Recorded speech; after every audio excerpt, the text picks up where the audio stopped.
大家好，欢迎大家收听分享故事频道。我叫小美，今年51岁。我和丈夫都是体制内的职工，膝下仅有一子。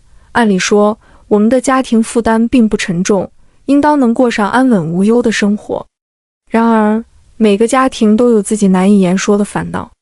早些年，我的公公患上了一种罕见的疾病，全身疼痛难忍。丈夫是个孝顺的人，带着公公四处求医，从北京到上海，不遗余力。遗憾的是，最终公公还是离我们而去，而我们也为此花费了10几万元。我还有2个小叔子和1个小姑子，但他们都在农村生活。丈夫说他们挣钱不容易，于是我们主动承担起了公公的医疗费用。虽然公公的病情耗尽了我们家的积蓄，但我并无怨言。换位思考，如果我的父亲遭遇同样的困境，我也定会全力以赴。直到儿子上大学时，我们才开始为他攒钱买房子。毕竟家里有儿子，就得早点打算，以免将来措手不及。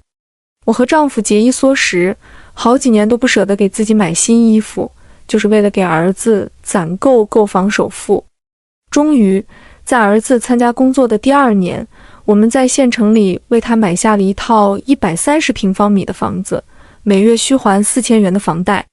我和丈夫商量后决定，我们就这一个儿子，以后攒的钱也都是他的，不如现在就帮他减轻负担，一起还房贷。儿子每月的工资是6000多元，如果让他独自承担房贷，那他的生活将会非常拮据。我们不忍心让孩子为难，所以每个月帮他还3000元的房贷，剩下的1000元由他自己承担。前年，儿子谈了一个对象，姑娘来自农村，在县城工作。在儿子的婚恋问题上，我和丈夫都很开明。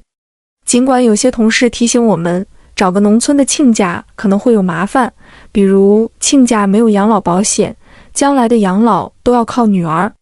但我并不这么认为，我觉得只要2个年轻人真心相爱，就能过上幸福的生活。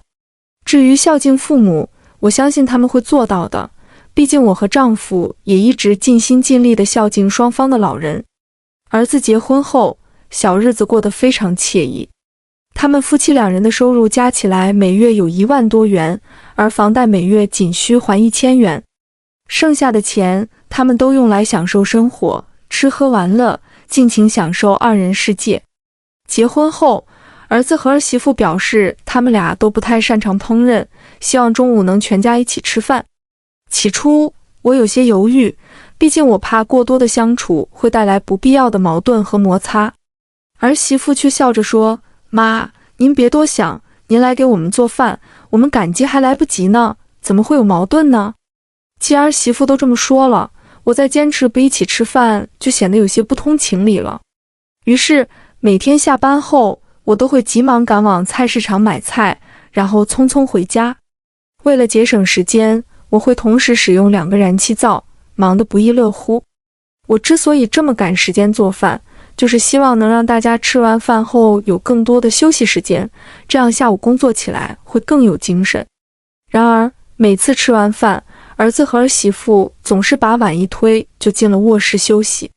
丈夫有时会帮我收拾一下，但更多时候他也去休息了。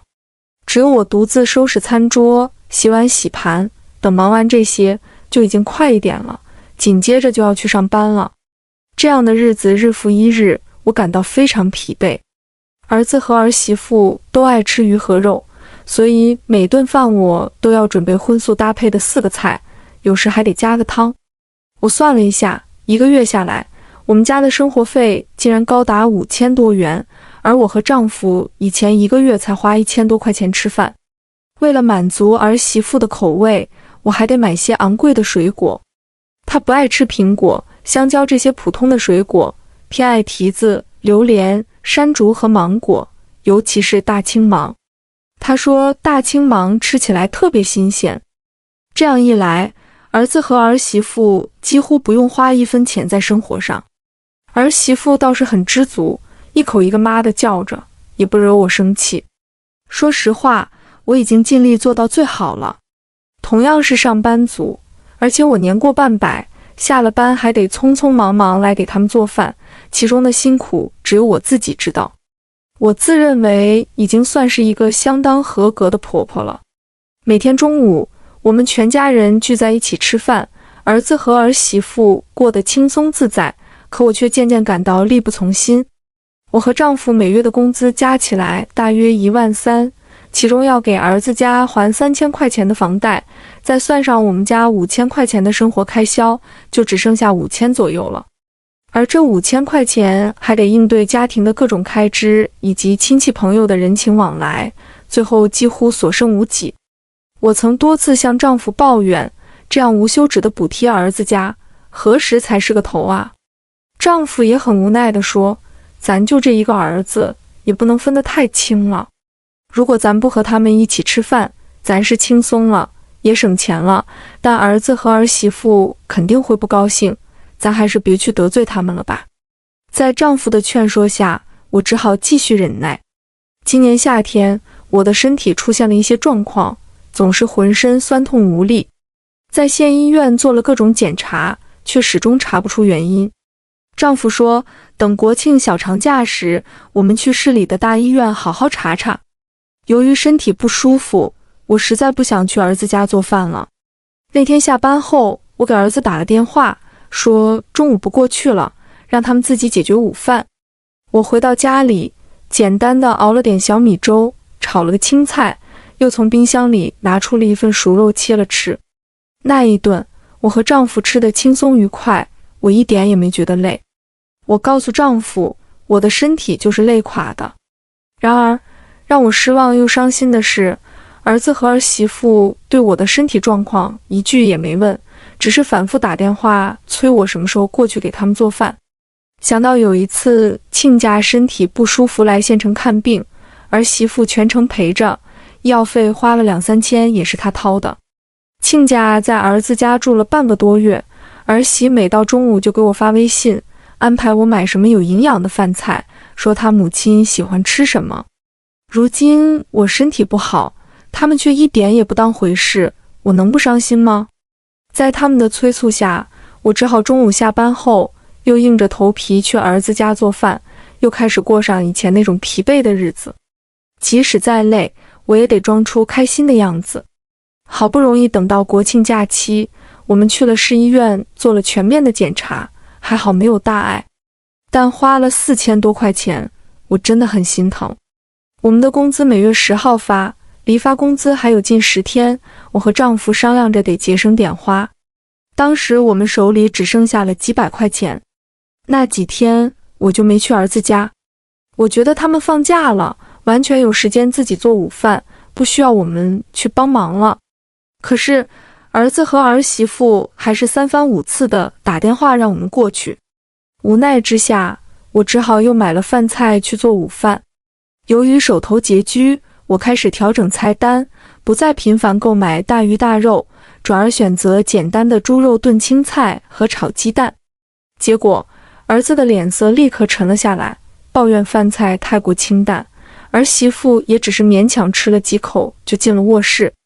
我尽力安抚他们，说等发了工资就会好转，如果他们想改善伙食，可以自己购买食材，我来负责烹饪，但他们显然不愿意承担任何额外费用。这让我深感现在的年轻人过于依赖父母，享受着父母提供的车子、房子，甚至房贷都由我们来承担，而他们却不愿为家庭开支贡献1分钱。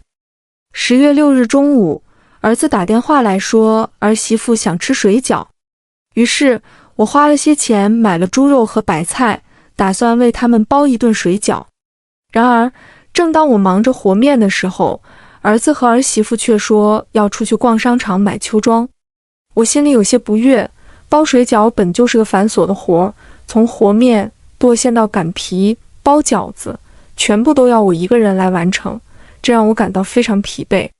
就在我剁好馅准备擀皮的时候，儿媳妇的微信语音通话来了，她让我下楼去小区门口拿快递，她买的猕猴桃到了。我只好放下手中的活，下楼去拿了快递。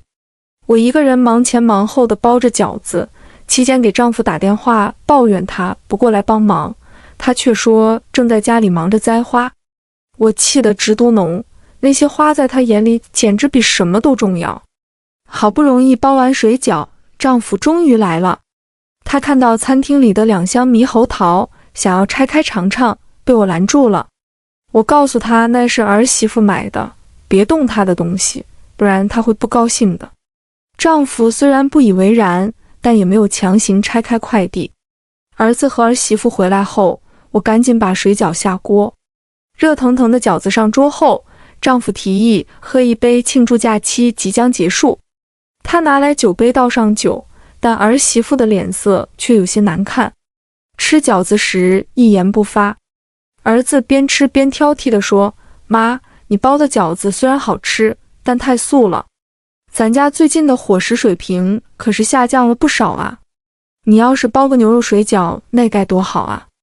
儿媳妇也跟着附和说：“白菜水饺不如牛肉水饺好吃。”这时丈夫忍不住插话道：“你们不当家不知柴米贵。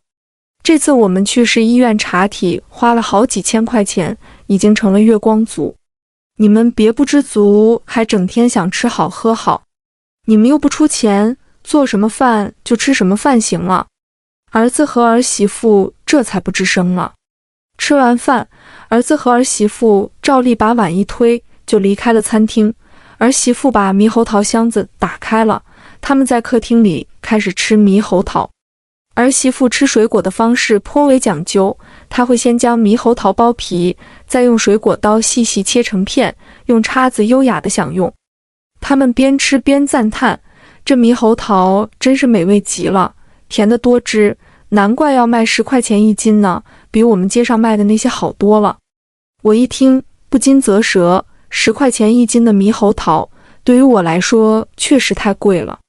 我平时吃的猕猴桃都是街上卖的3块钱一斤的那种，酸涩味较重。但出于好奇，我还是决定尝尝这高价猕猴桃的滋味。收拾完厨房后，我顺手拿起一个猕猴桃品尝，果然它的味道异常甜美，是我从未尝过的。当我吃到第2个时，儿媳妇轻轻咳嗽了一声，我并未在意。然而当我连续吃了3个，儿媳妇的咳嗽声也越来越频繁，且表情逐渐不悦。最终她走过来，把猕猴桃箱子搬到了厨房里，明显是在暗示我不要再吃。她故意对儿子说：“下午我打算回我妈家，把这一箱猕猴桃带回去。”我当时还心想，亲家在农村真是有福，平时儿媳妇总是往娘家送东西，有个女儿真是贴心。吃猕猴桃时，我不小心掉了一块皮在地上，正想去捡，儿媳妇已经抢先一步，用纸巾擦地，嘴里小声嘀咕：“真馋。”我一听，心里五味杂陈，脸上也火辣辣的。我只是吃了几个猕猴桃，怎么就被儿媳妇说成馋了呢？儿子在一旁默不作声，我更是如坐针毡，浑身不自在。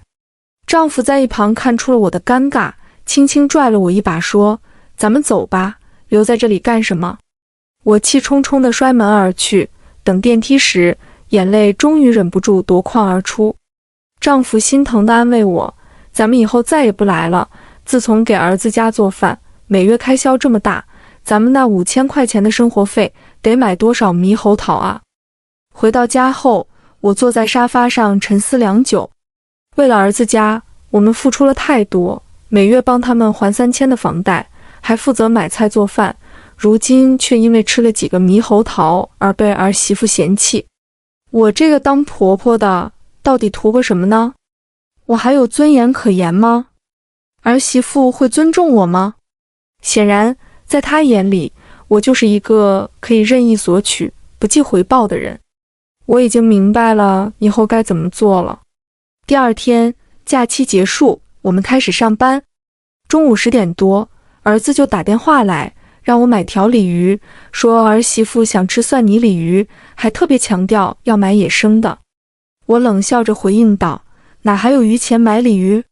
想吃就自己买来做吧，以后我也不会再去给你们做饭了。”说完，我便挂断了电话，不再理会他们。2个成年人，离了我就能无法生活了吗？我都50多岁的人了，凭什么总是要我出钱出力？他们从未真正尊重过我，连起码的关心都没有。从那以后，我再也没去过儿子家。我终于感受到了久违的轻松，每天和丈夫一起动手做些简单的饭菜，偶尔不想做饭，我们就出去吃。今天是10号，早上9点多，我们的工资就到账了。我长长的舒了一口气，手里终于又有了些余钱。11点多的时候，儿媳妇打来了电话，她试探性地问道：“妈，你应该发工资了吧？我们明天要交房贷，你看能不能把钱给我转过来？”我再次冷笑，儿媳妇显然已经察觉到我因为猕猴桃的事情对她有了不满，她担心我不再帮他们还房贷，所以主动找上门来了。我平静而坚定地说：“我们已经商量过了，以后的房贷你们自己交吧。我们年纪越来越大，得攒点养老钱了。你们还年轻，完全有能力自己承担房贷。以后你们要好好经营自己的日子，我们不可能一直跟着你们。”说完，我便果断地挂了电话，心里觉得十分解气。中午回到家，我向丈夫提起了儿媳妇找我要房贷的事情。丈夫也表示，我们肯定不会继续帮他们还房贷了。他还说，儿媳妇这是搬起石头砸自己的脚。原本我们打算一直帮他们还房贷的，可他们却不懂得珍惜我们的付出，现在也只能到此为止了。我们已经决定好了，以后要好好享受生活，该吃吃，该喝喝。儿子家遇到困难时，我们还会适当的伸出援手，但平时既不会给钱，也不会出力了。儿子已经成家立业，我们还是保持一定的距离吧。我们都已经年过半百，也得好好享受一下生活了。到周末，我们打算开车出去短途旅行，趁着身体还好，到处去看看，让生活绽放出美丽的光彩。